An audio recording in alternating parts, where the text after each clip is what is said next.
How will the PING G430 carbon crown driver compare, oh hang on, to the three different drivers I have with me today? It went in, didn't it?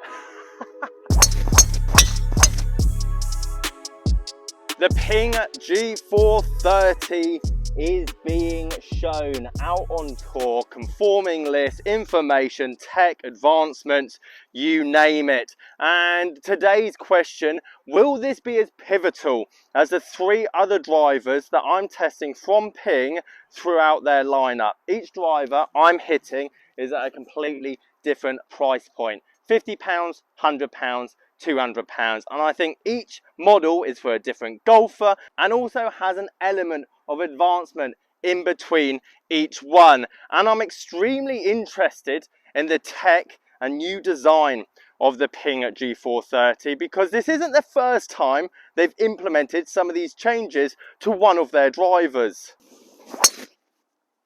So yes, I want to talk about the PING G430 and how I think it might solve one of the things I hated about the PING G425, and it's not necessarily on the performance basis. Now this £50 driver is so goated in my opinion, I feel like I need to hit two drives with it. £50, which I'll show you some recently sold prices on eBay you can get this for, and this is a great driver for that beginner. You want forgiveness, you want a decent looking head, you want launch, you want help. This is the one. And don't get me wrong, you can get a 7-degree head in this with an X-stiff shaft and bomb it out there, but I think there's better low spin variations out on the market.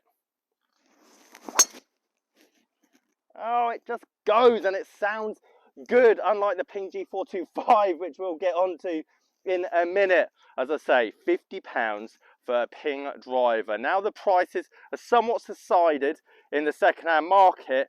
I honestly don't think you can go wrong with this option until I show you my £100 option.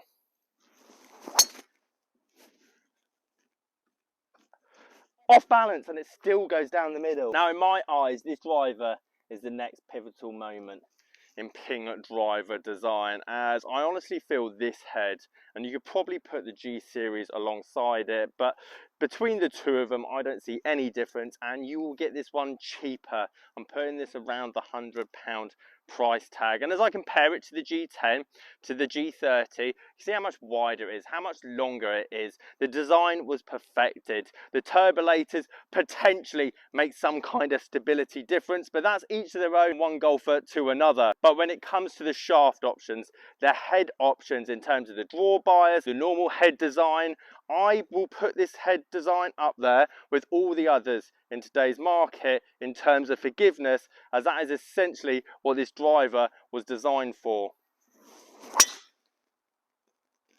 Oh, I'm hitting it good with the PINGs today. I am hitting it good with the PINGs today. And when we get to the PING G430, which I'm excited to talk about, that is what PING is. Forgiveness for the everyday golfer. That's why I like them. They're not designed just for the Tour Pro to hit it 360 yards. It's for Dave down your local golf club that swings at 80 but wants a bit of help to get the ball up in the air.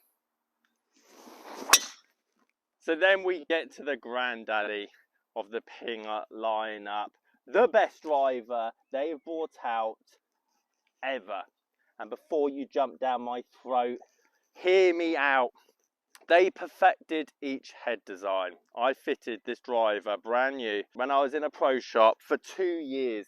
And whether you were a complete beginner, older player, the G400 Max with the shaft options, they had a 40-gram Diamanza shaft, which is basically an auto flex, and that thing smoked absolutely everything on the market, considering this driver was $349 retail. You had the LST with Hazda shaft options, you had the standard head, you had the SFT. This model of lineup was so popular and so well designed and sounds better than the PING G425. The PING G425, when I first hit it, I thought I bought a fake because I had a great price off Facebook Marketplace, but it sounded so hollow. It's completely my opinion. Some of you guys are going to have that driver, and the PING G425 has performed very well in the market in terms of sales. But when you look at second-hand value, the G400, £200, I would say minimum. And bearing in mind, this driver head's been out for nearly 5 years, people are still willing to pay upwards of 70% of its original value, considering how much it's been used, tinkered, scratched, dented. It's very much a testament to how good this head design is. The PING G410, in my eyes, was a bit meh, too much adjustable weight, and again, for the person that I think wants a PING driver, they don't want to tinker. They're not a Callaway TaylorMade fanboy that likes tip shafts and waiting. Put this in, take this out. They want to be told this is going to work and just go and play golf. They want the help to get that ball in the air. They want the added forgiveness. And the G410, for me personally, was trying too hard to copy everything else out on the market. And here's why I'm quite excited for the PING G430. And don't get me wrong, not a million years am I going to say go and buy a £500 plus driver to improve your golf game, because I've just given you 3 different options there that are equally as good in terms of pound for pound value. However, I liked the PING G425 in its performance. It goes back to the G400 with the weight at the back, no tinkering, great looking head design and great shaft options. And now with PING instilling the carbon crown again into its lineup, just as it did with the PING Rapture series way back when. And I love the fact that driver manufacturers implement older technology that they already used in the past, but maybe it wasn't the right time and place.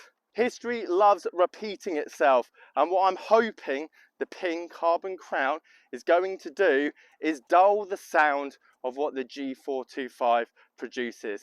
Again, very superficial and very much my own opinion, but when golf drivers are pretty much at their utmost limit, you have to critique their design, you have to critique their looks, and I'm hoping the G430, once it's been out for a couple of years and dropped a bit of value, and what I'm hoping the PING G430 is able to achieve is take all the performance, all the forgiveness elements, weight very much at the back with their new 22 gram weight, great looking design, which I think PING drivers have been getting better looking year after year, but now with the right sound, the right appeal, the right shafts. And I'll be very interested to see if the PING G430 is able to top the G400, for me personally, off the top spot when it has come out and dropped a bit of price. Now, from the easiest drivers to ever be produced is the toughest driver Callaway has ever made. Extremely rare, very much hard to get hold of, and extremely difficult to get up in the air. So why would you ever want it in your hands? Here's the video to find out.